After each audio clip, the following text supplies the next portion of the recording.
Welcome to Campfire Chronicles, episode number 29. I am Robby. I am Andrew. And this is Bryan. Okay, and today we're going to be talking a little bit about our solo hikes that we did recently.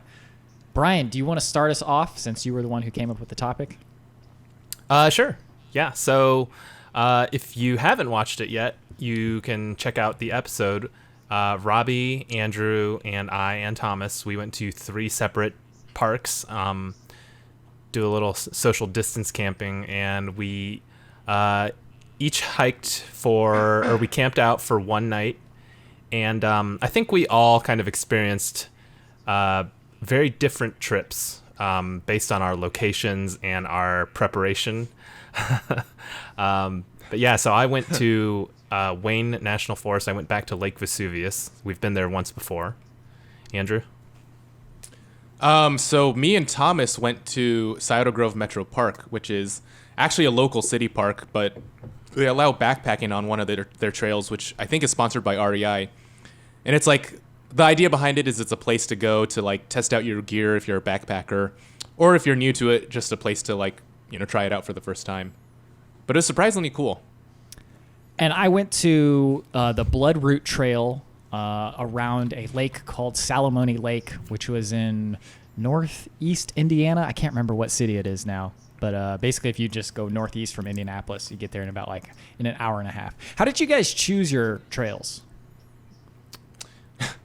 I think I was gonna go someplace further first, and then Thomas said he would be able to join for part of it, depending on how far it was. But then one of the places we were looking at was actually booked, and I was like, let's just try Scioto Grove. It's it's gonna be 3 different trails, so we might as well do one that's a little less spectacular anyway. And because it was so close, he was able to join for the whole trip.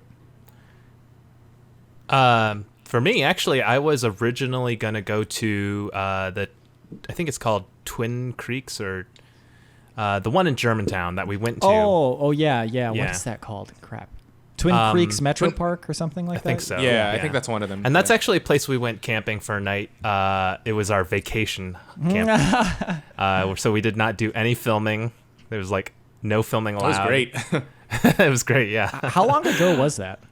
Oh, I don't know. That was probably several years at this point, right? That was 2018. So, because that was after the road trip, and I think it might have even been before Manistee River or whatever, the calamity. Because the idea was we had been on this road trip all together, stuck in a car with each other for 2 weeks. Yeah. And we're we got to remember the joy of life. Yeah. So that's originally where I was going to go, and that's maybe about an hour out from where I live. So it wasn't going to be too bad. But I found out that they actually their campsites aren't open because of COVID. So my backup was Wayne / Vesuvius Lake because I thought it was kind of fun the first time we went there, and also I just thought it would be nice to kind of go back. It was something that I was already familiar with, so it didn't require too much planning.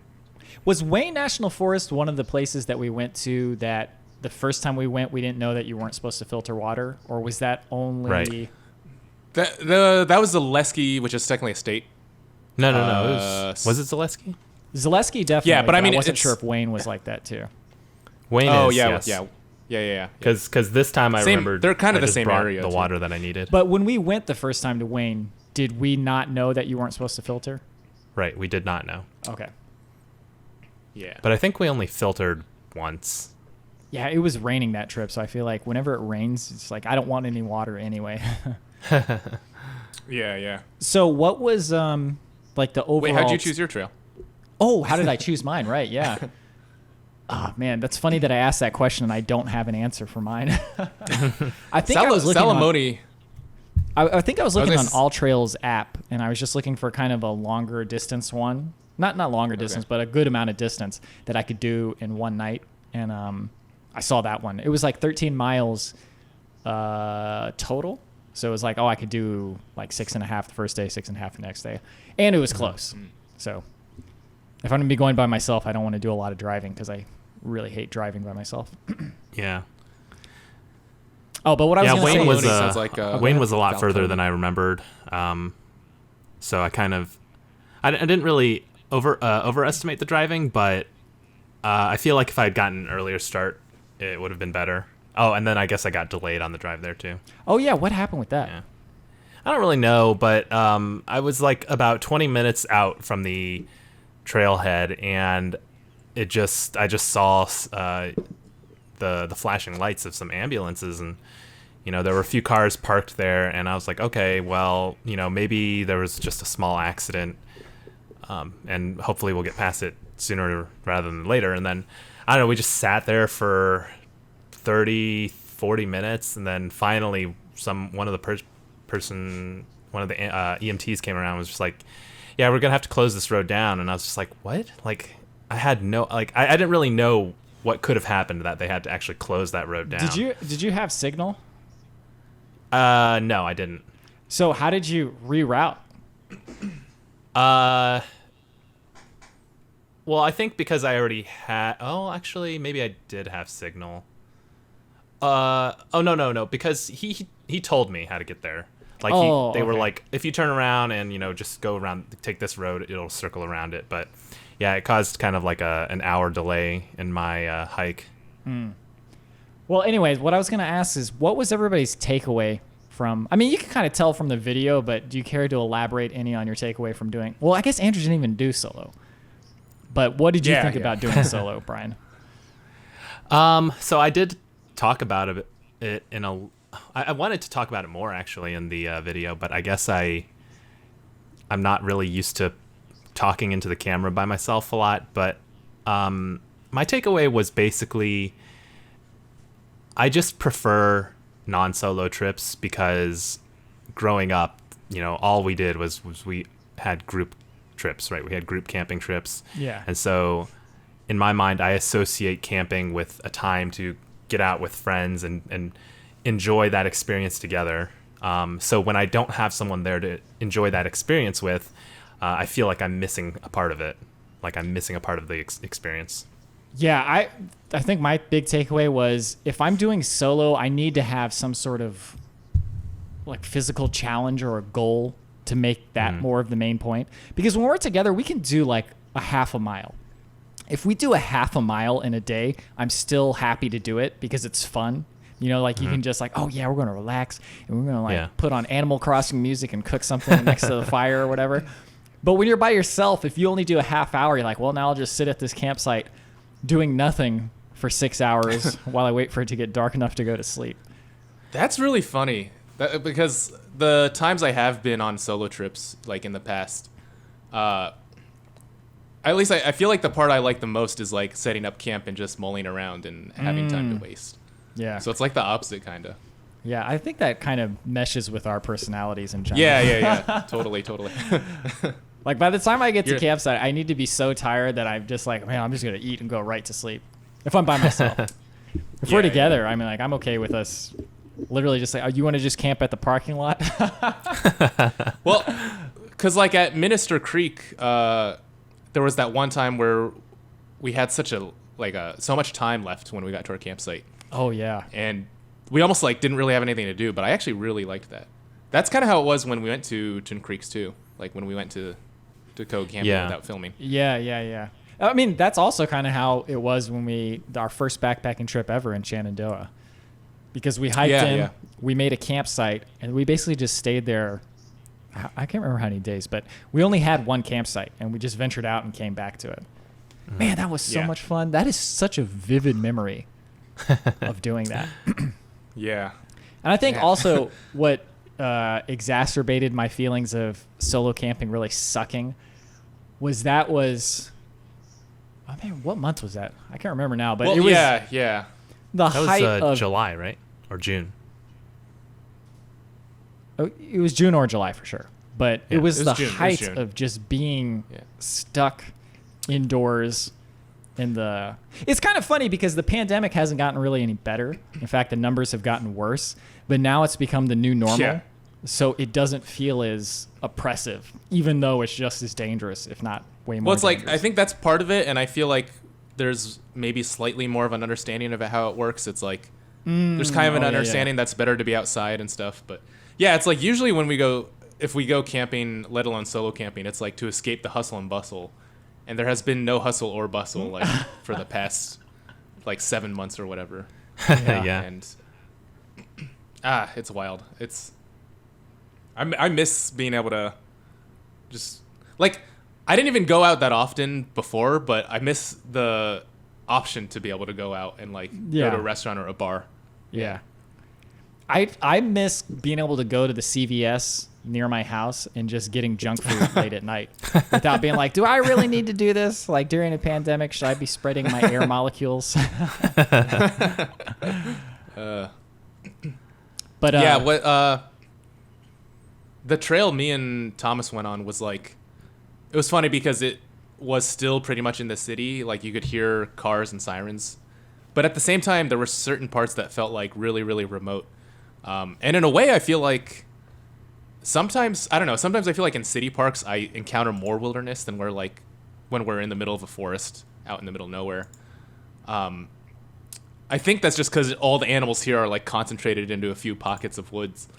But we like heard an owl hooting at one point, and at night we heard like coyotes howling and stuff. do you have a garden? I don't right now, actually. Bryan does. When you Yeah. I mean, I have like a yard, but like when you did have your garden, did you notice that deer will eat all of your stuff like right before sunrise? I oh, took efforts to protect my garden from deer, but I had a groundhog problem. Oh. And yeah, they're usually active from like evening till morning. So I'd usually wake up and find something chewed on.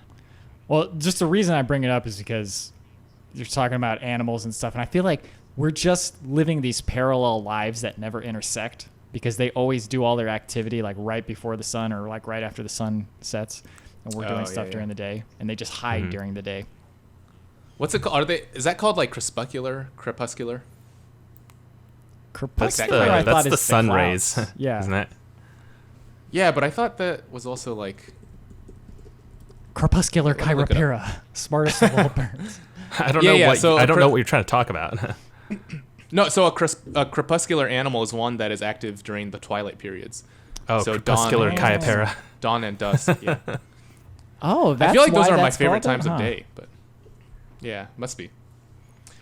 I wish I could be a morning person for that reason though, because I love like the early morning feeling. And actually, going back to the main topic, me and Thomas on that second day of our trip, we woke up like super early at like 7 a.m. I think.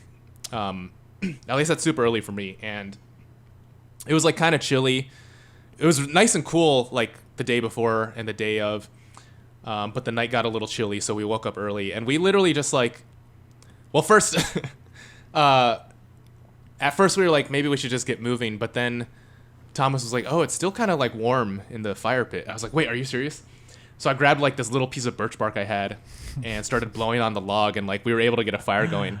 And we literally sat at that fire for I think like 3 hours just like talking. And it's like, it's funny, in the episode it's just glossed over, but that's such a big part of my memory of that trip, is just like talking about this and that and reminiscing on like traveling, and I don't know. That's It was a good such a time. hard thing to capture on film, because Right. the part of what makes it what it is that you can't condense it really. Doing something for 3 hours is like you can't really condense that into a couple of minutes of video and really capture the same feeling. Maybe you can get a facsimile. Yeah, but for sure.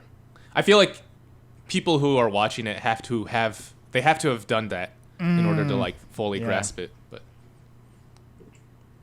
Well, Yeah. I need to ask a question that I'm sure is on everybody's mind who's watching this video. Are you going to keep your hair after oh right, the pandemic is over?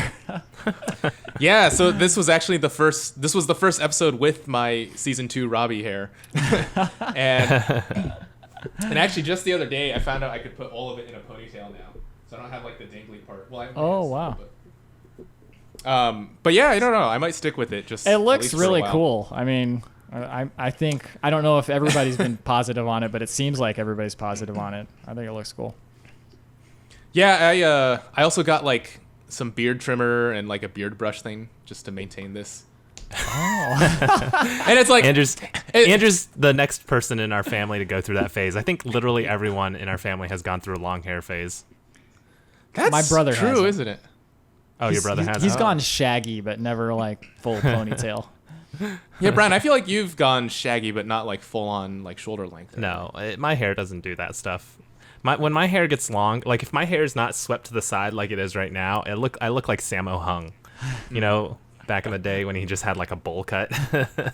Dude, we should have a Patreon bonus tier that's to get Brian to grow his hair out. There's gonna be like, we can get 3 people to sign up for this like super expensive tier. Brian will grow his hair out.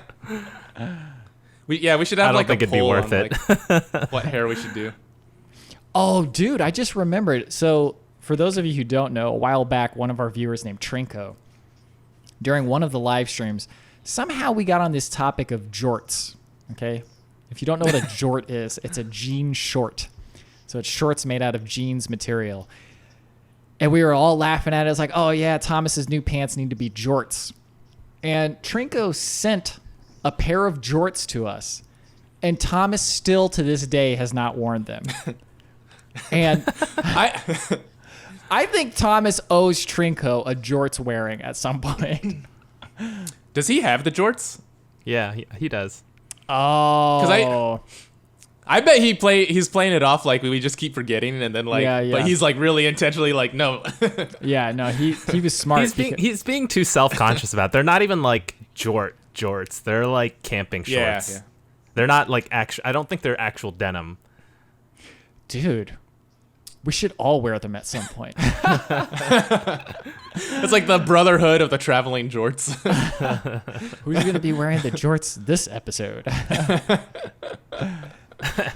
Anyways, to get back a little bit back on topic here. I think Robby, you should talk a little about your food choices. I think we should all talk about our food choices actually, because I think that was something that was very contrasting in our episode. So, okay, well, in my defense, okay, this is the height of the pandemic. I'm like, yo, I'm going to be a responsible person. I'm going to limit my social interaction. I'm not going to go to the store and, breathe my air molecules on people. So I'm like, let me just take what I already have in my house, okay? And I eat every day basically the same thing. I usually make like some form of burrito with a vegetable. So I was like, I got tortillas. I got this bag of cheese. Neither one is even open yet. Let me just grab this bag of tortillas and grab this bag of cheese. I'm sure I'll be able to finagle something together. I'm sure I can come up with something fancy with tortillas and cheese, like cheese and tortillas. In retrospect, especially watching the episode, I'm like, Robby, dude, you really could have put like any amount of effort into this and you would have had a much better time. But the spam's not my fault though. That's from one of our viewers, Christian. He was like, yo, here's some spam or spicy spam. I take it with me when I go camping all the time. It's great. And I took him at his word. I was like, okay, yes, spicy spam. That sounds good enough. In his defense though, he probably wasn't mixing it with a tortilla and some melted cheese. So, I mean, was it actually bad? Because I could see that being like... It was actively bad. Okay, so it wasn't just like, okay, this is kind of a depression food. Yeah, no, it was actively insulting to my taste buds as I was eating. Not even my taste buds really, like my gag reflex. My body was like, yo, dude, this is not a good combination. You could try these separate, but yeah, it was pretty gross. I'm sure that spam would have been better in that little the little noodle concoction we had that one time. The Bude Jjigae or whatever. Yeah. Buddha Jjigae. I feel like in Grayson Heights. yeah. I feel like spam has to be like grilled because it's like yes. You want it you want it cooked in a way that gets rid of that like moist. I've been sitting in a tin can for 5 years kind of texture. Exactly. That was the big problem was the texture because it was basically boiled in water and cheese, so it got softer if anything. I need it. It needs to be nicely crisp on the outside. Like if you get like a nice thin slice, that'd be really good. So yeah, it was as bad as it looks. And then the peanut butter was also just peanut butter, but funny so you didn't have like bread for your peanut butter either? I can't remember now. It should have been in the video. I think I actually had. Huh? Well, I can't remember. In one of my videos, all I had was the jar of peanut butter, and I just was eating it by the spoonful. But I think in that trip I had bread. I don't remember. But those Chamorro chocolate chip cookies, those were really good. They tasted like. If you've ever had homemade cookies, it tasted just like those, only they were in like Cookie Crisp form, like the nice little round small ones. They were fun to eat. But yeah, after that one, as you saw in my most recent solo video, I have upped the food game significantly by spending money on actual real food. It's funny because I recently filmed like a mushroom foraging video, and you see some of that in my second vlog. But I made this quesadilla where it was like basically the mushrooms and like fajita stuff. So it's like stir fried onions and peppers, and added some like Mexican shredded cheese. It was super good when I ate it, but then later in the night, I commented when I was eating it and filming it. I was like, this is not a corradilla. Like, this is definitely much better. But then later in the night, I started feeling like super nauseous in my stomach, and I think one of the mushrooms I used was like a little past its prime. And then I like eventually threw up a little bit, but now I can't even imagine eating like peppers and onions, and I don't know. It's like if you get sick from a food, you can't eat it for a long time, or sometimes ever. Yeah, it's funny. I was drinking an orange creamsicle flavored seltzer water, and it was like so good, and now I'm like terrified of drinking that. Why? Oh, because you drank that while you were eating it. Okay. Yeah. This was a wild. I mean, I guess people will see in the video that's coming out soon, or is either already out by the time they're seeing this. But when you say the mushroom was past its prime, was this a wild mushroom that you picked? Yeah. And then past its prime, as in it can become poisonous, or it's just like old and moldy? So there's two theories. Well, I think just old and buggy or something. I don't know. So I had chicken of the woods and something called black staining polypore, both of which are edible. And actually, ironically, there was like really perfect young chicken of the woods that I didn't bother picking. But it was either the chicken, which I've heard, like there are actual documented cases of that, making people a little bit sick if it's a bit older, especially. Like people might have different reactions to it. But I also have eaten it at that age before, and I never had a reaction. So my suspicion is it's the black staining polypore. But I looked it up and didn't see anything about that. But I think that's just because it's like not as sought after of a mushroom. Because when I ate it, it was kind of stringy and fibrous. So I think, yeah, it was just past its prime and maybe caused a bit of a nauseous reaction in me. But but yeah, I don't think it's documented just because I don't think enough people bother eating it. Well, you could document it now. You're like, hey guys, you might want to eat this one. It's a little fresher. Yeah. So you guys' food choices for the solo trip, how did you decide on steak? So for me, since my original plan was to go to the Twin Valley Metro Park, Twin whatever it is. Hold on. He posted it at one point. Twin Creeks Metro Park. Yes. Yeah. So since my original plan was to go there, I wasn't expecting, like to do a ton of filming or any really spectacular views. So my thought was just like, okay, you know what? If I'm not going to get like the greatest views at this park, then I'm going to at least cook something that's fun and, enjoyable to watch. So I had planned to do steak, and then obviously my plan changed at the last moment to go to Wayne. But I was still going forward with the steak because it's kind of like I guess it's because I was solo, just, cooking like a dehydrated meal is just kind of like, it's, very anticlimactic. It's very anticlimactic to the end of the day on. So I went with the steak and brought the green peppers, and I wasn't really sure how it was going to turn out, but it actually turned out really good. It was very, very tasty. It looked really good. It's a good thing that we didn't have signal, or at least I didn't have signal to communicate with you guys during the dinner, because then I would have seen what you ate and I'd be like, man, I feel even more bad about my food choices. My food and life choices. At some point, I was trying to get in contact with you two via phone because I thought one of you would have signal, but because I think didn't you text us at some point earlier in the day? Probably, I don't know. Yeah. But I was surprised at how little signal I had, considering how civilization-y my trail was. Like, my trail for a lot of it was just a mowed path through a big field. It was nice. So our meal, I forget if there was a reason Thomas decided to get this in particular. I feel like maybe he had steak recently or something, but he got this like super marbled piece of meat. And he basically like was offering to get the food for dinner, and I was like, okay, that's like one less thing on my mind. So he got that and some vegetables, and like, dude, that steak was so actually good. You know, like, I know exactly why he volunteered to do that, because he knew that if he left the food up to you, he would have to eat some weird concoction. That's probably true, yeah.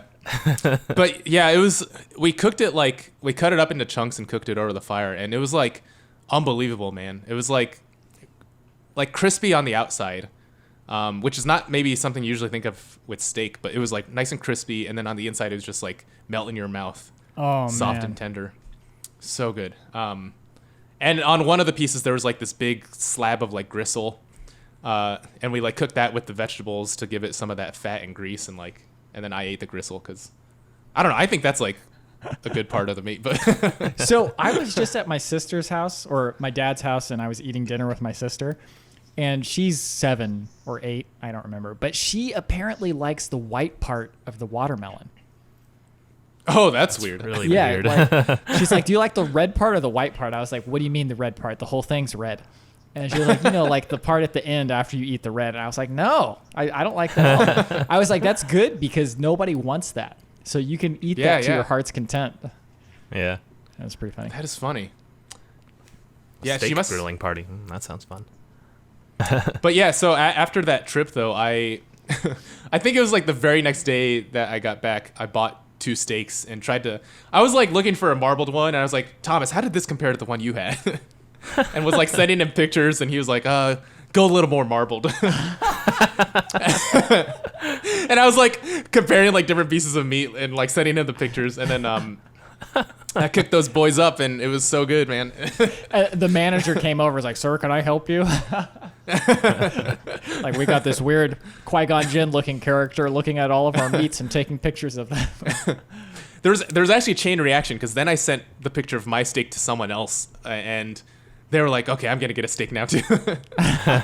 So that kind of reminds me of the time when I went to the store and I got like a package of short rib, and I sliced it thin, but not like super thin, like maybe like a centimeter or half a centimeter thick, and I cooked it like a Korean barbecue. Man, that was so good. Man. So we're actually going to be taking a trip together finally soon. We figured that, the pandemic is not exactly looking to be any better, and we've all been basically quarantining. Like, man, I have contact with so few people, and like when I go to the grocery store, it's literally like a Metroid level when, the beginning of every Metroid when there's a timer and you have to escape the building. Every time I enter a grocery store, one of those timers is going in my head. I'm like, we gotta get this, get out of here. Yeah. So we decided we're just gonna take a trip together. Do you guys have anything in mind for food yet? Oh man. No, it's something we need to discuss. I don't know if we want to try and go a little simpler, just for the sake of. I don't know. One thing is for sure, we don't want to like be sharing utensils or cross. Oh yeah, that's that's true. Yeah, I think maybe the smartest thing to do would just to plan for a simple meal that we can each cook ourselves at the very least. Well, I will be bringing a dessert. Mm-hmm. And I might as well just say it. I'm going to bring you guys those ice cream sandwiches. I don't know if you saw that in the video. How are you going to do that? They have dehydrated ice cream sandwiches from Mountain House. Okay. Oh, nice. And they're surprisingly I'm actually good. bringing dessert too. So I'm going to bring you guys some mooncakes. Yeah. I was about to say that would be a good idea. I wonder if they allow alcohol at Dolly Sods. Is there a Chinese holiday coming up or something? Yeah, Well, actually, it's yeah. Moon Festival. Yeah, the Harvest Moon Right. Festival. Yeah. Oh, okay. Oh, that's why there was mooncakes at my dad's house. I didn't realize they were there for a reason. I have a Rice Krispie treat that I stole from there. That has nothing to do with anything. Oh man, I want to bring just like, have we done s'mores on any episode? Yes. No, we did. I feel like we did with on Allegheny with Nicole. I was gonna say that was what I thought, but I'm gonna bring some maybe. s'mores. I feel like we haven't had s'mores in a long time, and that's a good food that we'd all be able to cook Yeah. on our own. Yeah. We definitely don't do it that often. So I was Someone gonna say says- something and I forgot now. someone says pickled watermelon is so good. It's a Russian Pickled delicacy. watermelon. Yeah, I was reading that. And they can keep that delicacy. Pickled watermelon kind of Bear reminds Grylls. me of those things where you see people like soak the watermelon in vodka or something. Oh, I've never seen that. Did your parents ever, I don't know if this is an Asian thing, but my dad used to put salt on watermelon. I've heard about yeah. that. Yeah. I haven't. Okay, done it, but- so sometimes I'd walk into the dining room and there'd be a big thing of watermelon. Like, ooh, watermelon. And I take a fork and I grab one of the cubes and I eat it. It was the most jarring feeling like I've ever experienced too. Have you had mango with tahini on it? Oh, that's something I should get. Oh no. We've Is that good? well, we have had those dehydrated mangoes with like the chili on it, right? Yes. Because it's basically those are that. amazing. Yeah. Oh man, I might need to get some of that.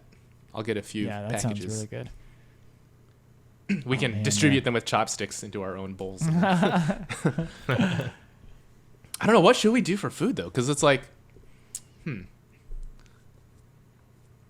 yeah, we can't share stuff. So it's like making more elaborate stuff is kind of more complicated in that way. Well, it's funny because a lot of people have complained about it. Well, it's funny. It's kind of like 50-50. People are either like, "Oh man, I love how you guys should just share food," and then other people are like, "Why are you Yeah, guys sharing yeah. food? That's so gross."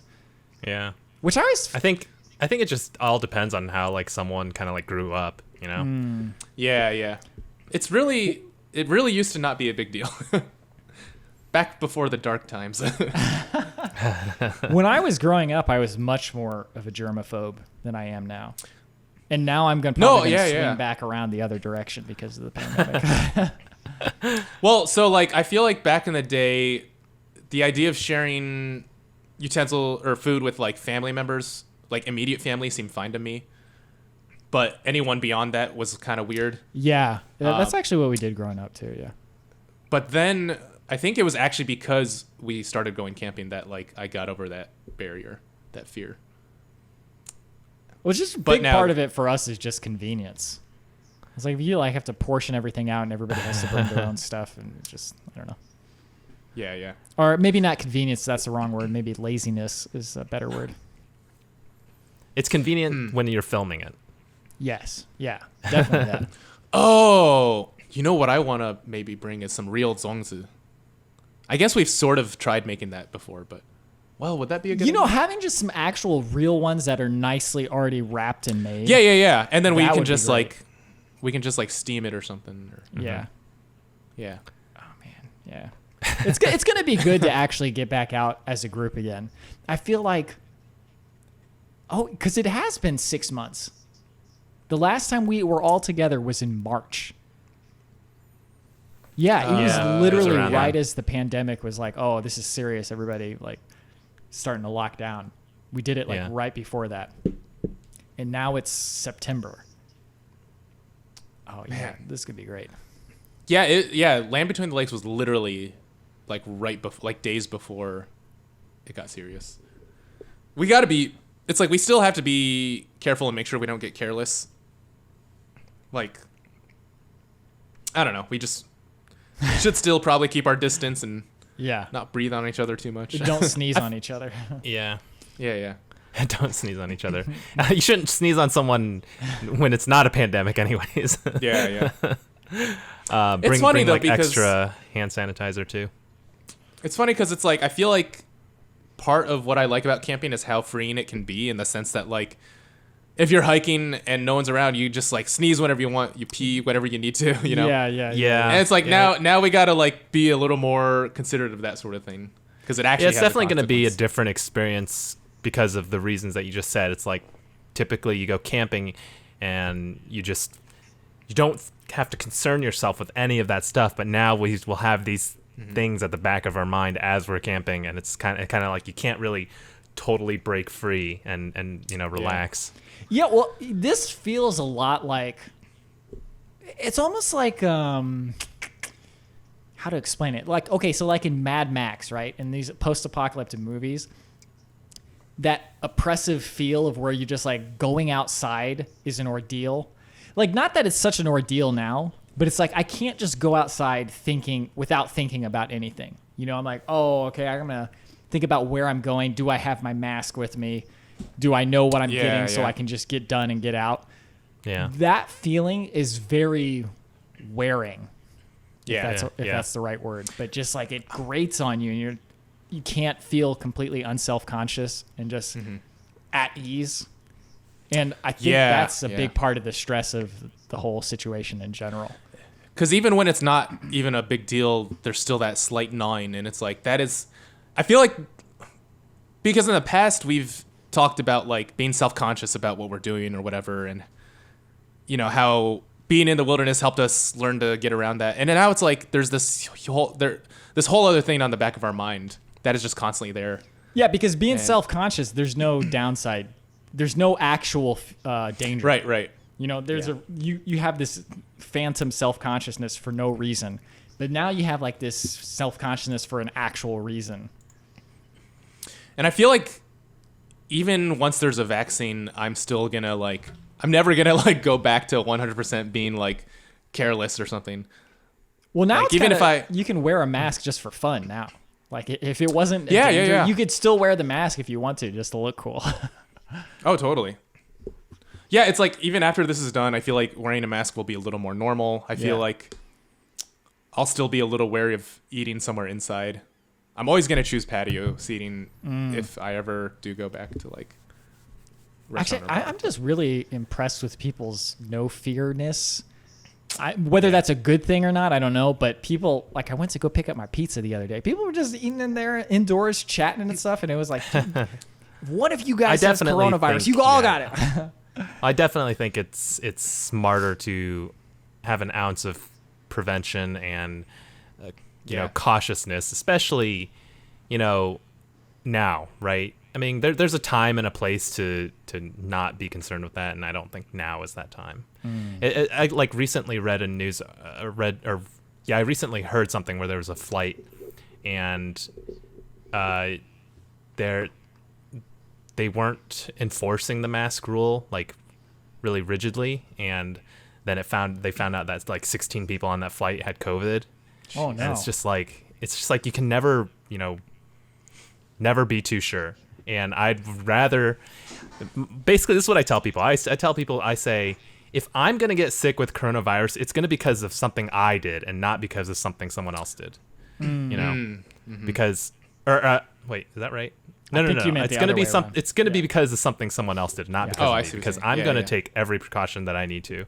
Because I mean, like we're learning more and more about it, and especially us who we hike and stuff like that, to have possible persisting respiratory or circulatory issues would just be terrible. Yeah. I mean, we already talked about how bad it would be to get Lyme disease, and have some sort of persisting issue with that. So it's risk reward, man. It's like I think a lot of the people being careless are just like losing sight of the potential problems. And well, I definitely think that, and we this podcast is definitely going a certain direction, but I definitely think that we've reached a point where people are kind of like becoming more lax about it, even though we shouldn't. Yeah, really. I mean, it's like perfectly understandable because it's been going on so long now that it feels normal. Right. The actual threat doesn't feel as dangerous anymore because like, oh, it's been this long and nothing's happened. And it's really hard to look at it from a rational point of view of just look at the raw numbers. They're worse than they've ever been. So that fear that you felt in March and April should be the fear you're feeling now. And back then it should have been less fear, but that's not how the brain works, you know? Right. But anyways, just the pandemic, Ranting. all Like, conversations. we have a lot of ranting. Yeah. We all should just go to conversations New Zealand. Huh? But I actually do have a question for Robby regarding his solo trip, if we want to get back on that topic. Yeah, let's do it. my Everybody's heard the question COVID is- stuff enough. Yeah. My question is that what was your thoughts on that place in general? Because like you said, it was very civilization-y. Like it didn't look like it was very far removed. So I didn't know how you felt about that location and It was fantastic. I went during a weekday, so it wasn't that crowded. During a weekend, I could imagine it being a little more crowded than you'd want it to be. But basically, there's parking lots. So the Ice Age Trail goes all the way through Wisconsin. It kind of goes it doesn't go like north to south. It's almost east to west, I think, from the map I've seen. But anyways, it's a very long trail that you can do. But there's two forests, the Kettle Moraine North Forest and the South Forest, that the trail goes entirely through those two forests, and they're far apart. But anyway, I went to the north one, and they'll have like sections, like a 4-mile section between roads, and at the start, obviously, there's a parking lot. Once you get in, like a mile in, you're only going to see like other backpackers or really determined hikers, but you'll see people. I saw people milling about at the parking lot and stuff, so you can still get that backcountry feel. Just every now and then you'd get to a road. But I actually kind of think that's fun, just like being at a road. Yeah. And like you're backpacking, but all of a sudden you're in civilization again. That's pretty fun too. I actually think it'd be a great place for us to go, especially if it's a one-way trail. It's not a loop. If we parked at one end and then parked one car at one end and then drove back to the other end and started there, then we could just do a one-way thing. It'd be super fun. Really, That'd be some cool. really That'd be good cool. views too at certain parts. The rest of it's just nice forest. How much of it was like cornfield versus forest versus other stuff? Oh, it was like almost all forest. Oh, okay. Yeah, when you weren't at the road, it was just a forest. But then every now and then there'd be these really cool overlooks or a nice field. Wait, which trail are we talking about? Kettle Oh, Moraine. the Ice Age Trail. The Ice Okay, Age yeah, Trail. Yeah. Yeah. No, it was good. It was good. Sure. My ankle though, man, I don't know what it is. Actually, you guys saw when we went to Land Between the Lakes. No, was that Land Between the Lakes? Yeah, Land Between the Lakes. We went with Nicole, right? yeah. Wow, that's for some reason my memory. Maybe it was in the bloopers. Did we put it in the bloopers? I almost sprained my ankle. You guys remember that? Oh, yeah. Did you see don't that really clip, remember. Brian? No, I don't think so. I'm literally just walking, and you can see it in the clip, just walking, doing nothing. And then suddenly my ankle just rolls, and I'm like, ah! That was like right before we went on a little bridge or something, I think. It was like that little mountain biking Yeah. log or whatever.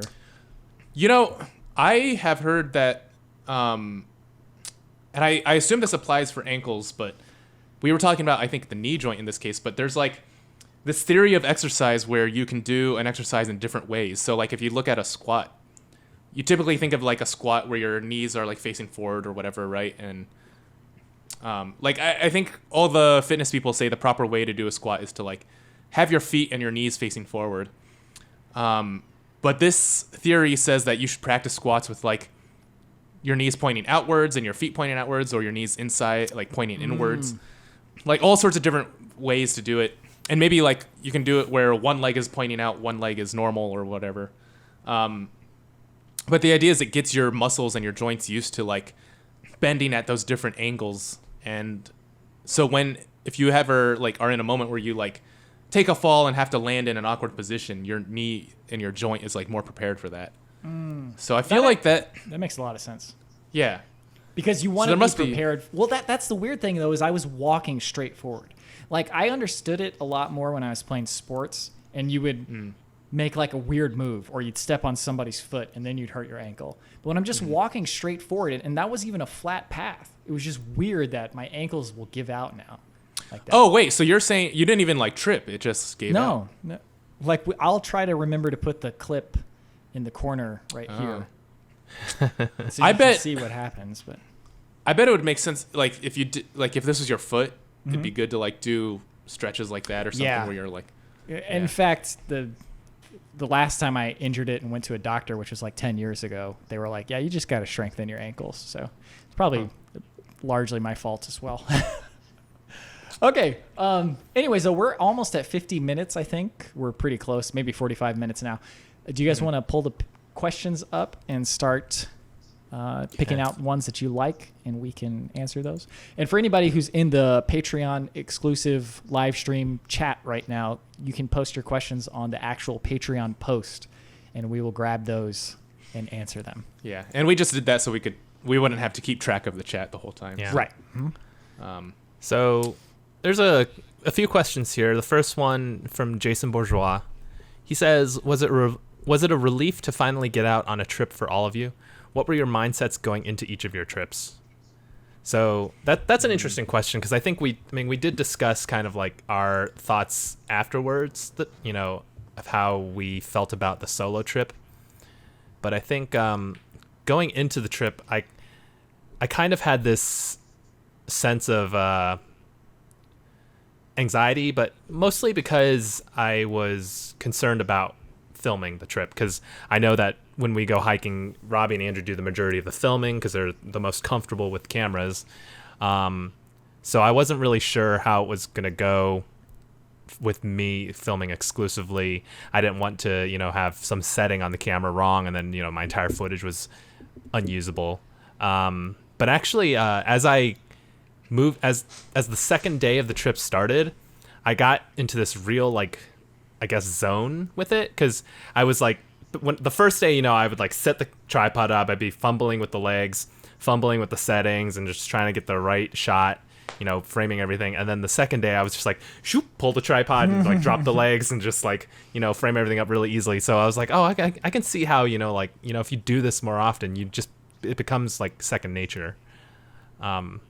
Anyways, Andrew. Yeah, I think I forget why, but I feel like I remember being really busy up until right before the trip, and so like planning the trip was a little bit annoying at first, just because it was like, okay, where am I gonna go, blah blah blah.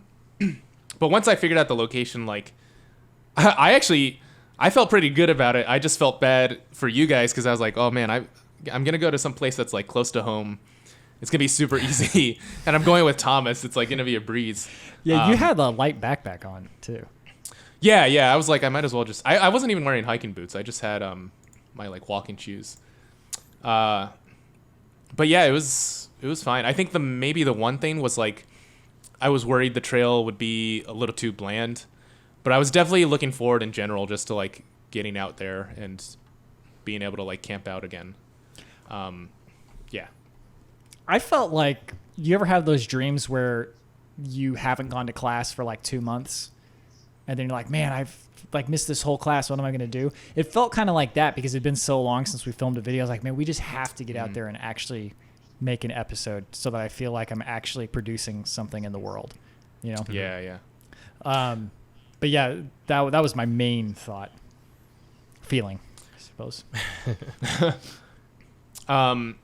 One question is, as experienced as you are, does being alone in a strange forest ever get creepy? And then the bonus question is, which member of the A crew corresponds with the FF12 or 15 crew? And he says Bryan is Noctis. I think Robbie's going to have to answer that. Yeah. Oh, no. We He talked says about this at Bryan one is point. Noctis? No.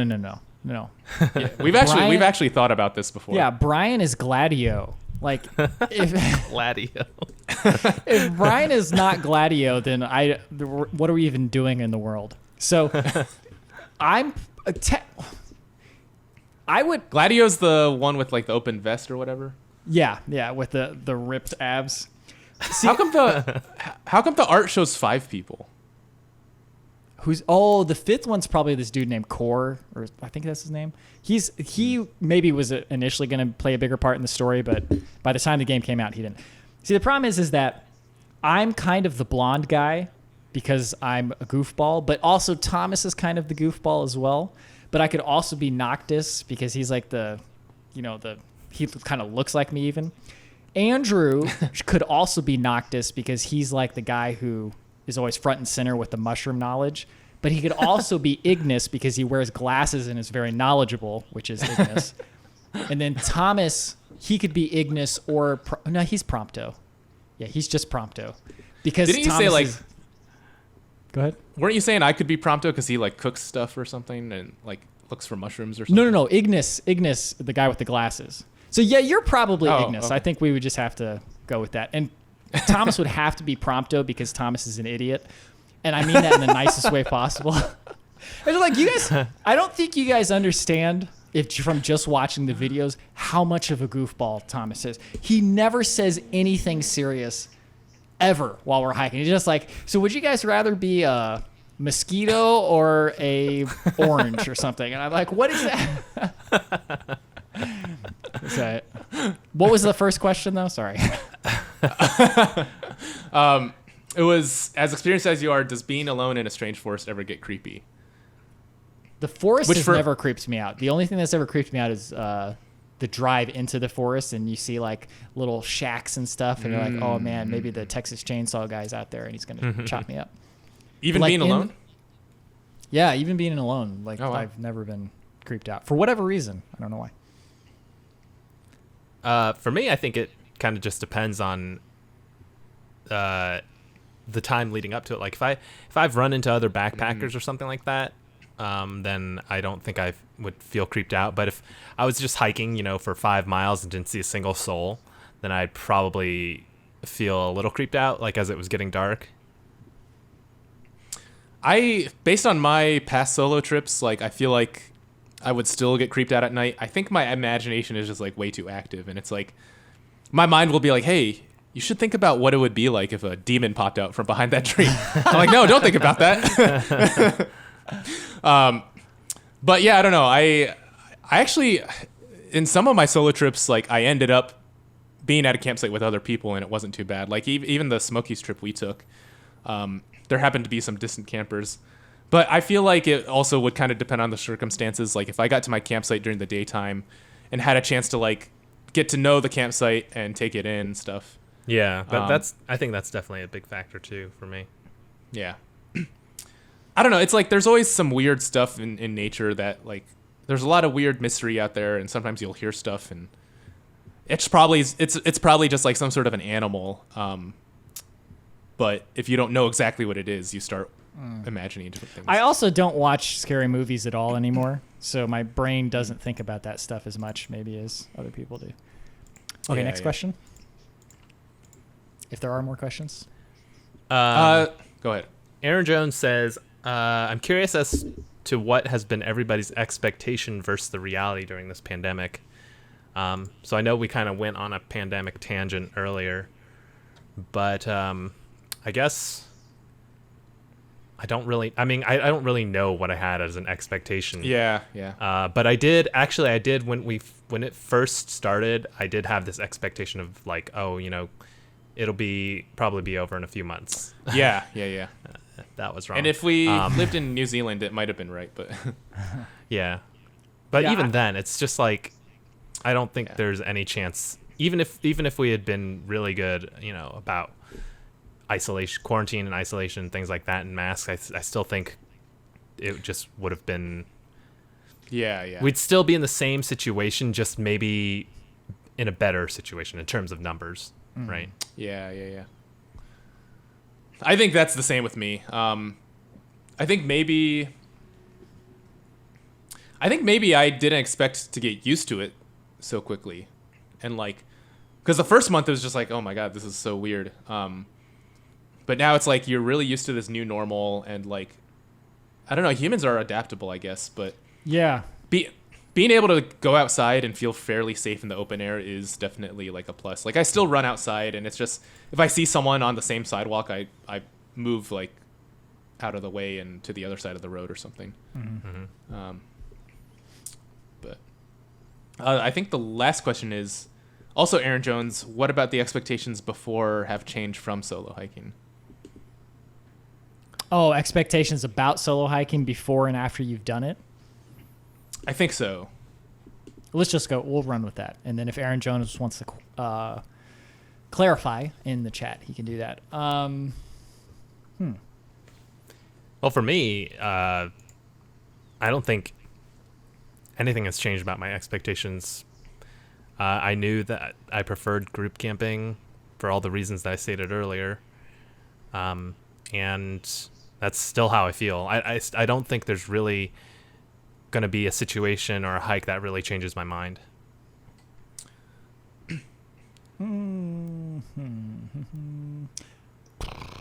I'm surprised at how different it is for me anyway. Well, I think part of that too is that when I've done solo hikes now is, like I was saying earlier, I specifically try to do a lot of distance because that is the interesting part about it to me as a solo hiker. Mm-hmm. Just getting out there and seeing nature and everything. That I like. If I'm by myself, I want to see as much as possible. It's just like that part of me that's very, like, I feel like everybody, when you're in a group, you kind of meet each other in the middle of whatever your disposition is. And like my disposition is very much, okay, let's like a coffee drinker, right? I'm going to go do this. I'm going to look at this. I'm going to go, that, what's this over here? It's a bird. Okay, squirrel. And then when I'm with you guys are a much more laid back disposition. So we kind of meet here. And that's more what the experience is like is for me when I'm in a group. But by myself, I'm still up here. So like solo, that's what I'm always trying to do. I feel like I would actually be more into the idea of like hiking for distance if I weren't filming, ironically. Like, or well, maybe that's not ironic. Makes perfect sense. Yeah.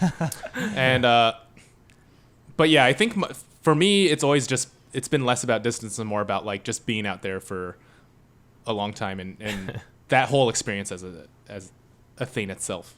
I will say though that when I'm solo, I don't want to see anyone. Like seeing other people kind of detracts from the experience for me. So it doesn't feel like I'm this Mad Max character just hiking alone in the woods. Like that feeling I really, really like. But the feeling of, I'm hiking by myself and then I see other people having fun together. I'm like, I don't want to see that. I don't want to see anybody else having fun. Okay. I want to be the last person alive. And then my loneliness and me are my companion. You know what I'm saying? That's interesting. I'm thinking, I think when I went solo hiking in the Smokies episode, like I didn't expect the like psychological impact to be that different. Cause I mean, Smokies was a little different because it was like raining and lots of uphill, and I was carrying that super heavy tripod. And you went like 10 miles in a day. That's a lot, dude. Yeah. But yeah, it's like if I had done that exact same hiking with the same situation and everything else, but there were other people, it would have been way less of an emotional burden because you're like, okay, I'm with other people. Like, how bad can it be? Yeah. But cool. Okay. Is there any more questions? Questiones? Is questiones a word, or is that just made up? So we've got a couple new questions here. One from Dan Vulcans. He's saying, do you have a type of shot plan for any given trip or a typical pattern of shots and views to look for? There's a typical, like... guys. Yeah, there's a typical types of shots that we like to get. Like that's just our shooting style. Like, let's get this, one down on the ground with a shallow depth of field, or let's this tunnel shot or a big wide shot, whatever. Those type of things are in our heads. But as far as like a shot plan, those are only ever like in groups of like 2 or 3 shots. Like, we just rounded the corner here, and then we're gonna do like a match on action with this second angle, and then we'll show like a wide shot or something like that, or like we'll show a wide shot and then we'll punch in and do a closer shot. We'll plan that far ahead. Like, so we'll plan like in a group of shots, like, let's get a group of shots here. Yeah. A group of shots here. But we never have a plan for the whole thing because you never know what you're actually going to see. That's true, yeah. And then what was the other question? Joshua Krumholtz says, Robby and Andrew have really branched off into their own side content during the pandemic. Does Bryan have anything on his plate? And as a corollary, do the Chives as a whole have any big different ideas like Thomas's mountain climbing video or non-traditional hikes / outdoor activities, even if it's more of the independent solo hike videos? So to answer the first part, no, I don't have anything on my plate. Just I kind of went more into this in my last Patreon live stream. If you want to watch that, people were asking me, like, do I plan on starting a vlog? And I don't know, maybe we can discuss this in a future Campfire Chronicles, but for me, the whole idea of doing a vlog and having to think at every moment if I should be filming this. Like I was watching Andrew's vlog and he's like cutting vegetables. I'm like, I don't want to have to cut vegetables and then think, oh, I should film this. I'm sure like for you guys, it gets more and more, you get more and more used to it, and you just kind of second nature. But I feel like it has to be, the thought of having to do that is just like, oh, I don't need that. Especially for a vlog where it's like not the main channel, I think it has to be something that you are wanting to do for the sake of doing it. Like, absolutely. Yeah. You can't make that into a chore. Well, Plus, I don't do anything interesting right now. Well, it should also be said that me and Andrew are full time on the YouTube, so it makes sense, because doing a vlog, like all these years that I've done a vlog, the thing that you don't see is that you cannot do that with a full-time job. Bryan has a full-time job. So like even if he wanted to and had like that desire to do it, there'd be a heck of an ask to actually do a full-time job on top of a vlog. Because the shooting part, like Bryan was saying, that can get really annoying when you're just like, man, I just want to cut these vegetables so I can eat. I don't want to set up a shot to do this. And I completely lost my train of thought. Oh, and then the other part is editing. You have to edit all of this into something semi-watchable. It's a full-time job that doesn't pay anything. Unless you're like a Casey Neistat doing a vlog, it doesn't make you any money that you can actually live off or have it hope to be actually worthwhile doing on an hour-by-hour basis. You just it has to be something you really want to do, because you're just an egomaniac, which me and Andrew both fall under. And then also you just like editing video, which is something we both like doing as well. So actually, yeah, one of the reasons I started mine was because I wanted like a fully creative outlet outside of Adventure Archives to, mess around with. But I found myself like not wanting to film on Sunday, and in the case of the vlog, I was just like, okay, like I'll just not film because I want it to stay something where it's something I'm doing it for the love of doing it. Because Adventure Archives, it's still that, but it's like there's still an aspect of it where it's like, now that it's our living, we do have to think more business minded about it, I guess. I don't know. It's not like a purely creative thing where we can just do exactly whatever we want. Well, I mean, we could, but I think that's the line that's more difficult to toe, because like with the vlog, man, who cares, right? If you make a crap video, sorry for cursing, nobody cares, and it's just like, oh yeah, just move on to the next one. But if this thing that people have been watching for a very long time, that we've done almost 40 episodes of, if that doesn't meet that expectation and give them that feeling that they've had before, and it's not like we really have to work that hard at doing that, like we just stay the course. But if you go, there's that fear in our minds of like, oh, if we branch off too much and do this too differently, then people are going to be like, yeah. But if you don't branch off at all, then it just gets stale for yourself and for other people. So it's like you have to push in that creative direction, but also keep it, Speaking of which, we have to update the theme song and the title at some point. Which actually, on that note, the other part of his question of doing like non-traditional hikes and stuff, I think, and again, a lot of this was more relevant before COVID, but I would love to like if we ever travel to big destinations again, I think it would be great to film a classic hiking episode there, but then film more videos of like just our actual travels and exploring more of that side of things. Oh, actually, this is something I will be doing, is I want to do a video, and this is a video that's like a million video idea, and I can give it away because anybody can do this and they'll get 1 million views. Is I want to do stealth camping in my Honda Civic. That is a video that would get 1 million views. Easily. There's this guy who does a lot of videos like that. Steve Wallace, I think is his name. That dude is so funny and amiable and just fun to watch his videos. He's just like, I'm going to go camp in this median, and then I'm stealth camping in this random forest next to a gas station. It's funny because like for a while I was like, we can't put stuff like that on YouTube because it's like questionable whatever activity. but it's like not a big deal probably. Yeah. And actually, like some of my best memories have been like stealth camping in the woods in the middle of like a suburban neighborhood. And like, man, that one time I had the tarp set up during like spring break. That was a good time. Well, I drove out there in the middle of the night to make sure he wasn't frozen to death. we should tell that story next time on Campfire Chronicles episode number Yeah. 30. But this has been Campfire Chronicles episode number 29. I'm looking at the timer. It's almost been an hour, if not more. So any final thoughts or questions before we go? Dennis Yeo says, will you do any more canoeing on your trips? Yes, but I think especially now, it's not going to happen right now. We need a 6-foot canoe.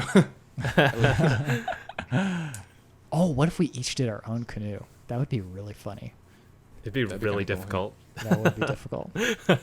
Oh, and Xin Shan clarifies, stealth camping in my 2-door Honda Civic. Look, I had this whole plan. I'm going to put the back seats down, and then I'll be half in my trunk and half in the back seat. And then, or I could even go all the way into the trunk. That would be hilarious. Camping in my Honda Civic trunk. That might not be very comfortable, but it's got a latch inside, so you can open the door. But anyway, okay. That's coming to a theater near you soon. Okay. Any other final thoughts? Actually, one really quick one. Another video idea I had was like video essays where we tell stories of like past travels and then put that into a video essay form with like cool visuals. But one other thought related to that me and Thomas had come up with while we were sitting at the campfire was to make a book about our like past adventures and like basically like a collection of short stories from past adventures and travels. And I don't know. I think it'd be cool to have like an anthology. It'd be funny to to like narrate them and then like reenact them. Yeah. Kind of like when you watch those shows about like, you know, someone getting into like some sort of situation and they have like the little flashback reenactment, like, oh, this person was hiking on the trail when suddenly they fell into a crevice. That's like a drunk history. I don't know if you guys have ever seen that. Oh yeah. It's like people No, I will don't get think I've seen drunk that. and tell a story, and then they'll have professional actors like reenact it. It's really funny. Yeah. The question is, do I do the book or the videos or both? Like, if someone saw the video, would they get the book? I don't know. Selling books are hard, or is hard. Yeah, you're right. Okay. Anyway, I think that about does it. Will that do it? Yeah. Yeah. Okay. Thank you all for joining us, and we'll Yeah. see you next time. Okay. I'll see you guys at Dolly's Thoughts. All right. See you later. Everyone have a good night. Yep. Well, I guess really quickly, thank you for watching. Please like and subscribe, and consider becoming a Patreon at patreon.com/adventure. They're all patrons already. Oh, well, no, I guess this is going on YouTube. Yeah.